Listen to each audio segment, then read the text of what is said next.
طيب، ازاي تخرج من السجن ده؟ هل الشخص الضحية مذنب؟ الحقيقة انه لأ، هو غالبا شخص اتأذى فعلا في البداية، لكنه مسؤول عن شفاء نفسه. الخروج من الدور ده صعب، لأنه معناه إنك هتواجه نفسك وهتتحمل مسؤولية أخطائك، وهتفقد برستيج بتاع المظلوم اللي الكل بيطبطب عليه. روشتة الخروج بتبدأ بالوعي. اعترف إنك بتستخدم الوجع كدرع. لازم تنقل مركز التحكم. اسأل نفسك، أنا أقدر أعمل إيه بدل هم عملوا فيا إيه؟ إنك تغير الحكاية. بطل تحكي قصتك كضحية، ابدأ احكيها كواحد نجي من كل اللي حصل له.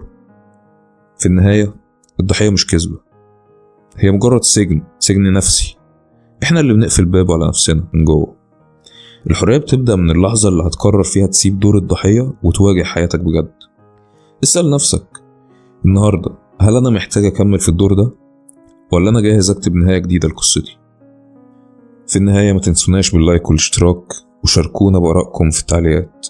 شكرا ليكم، نشوفكم في حلقة جديدة من كلام بينا.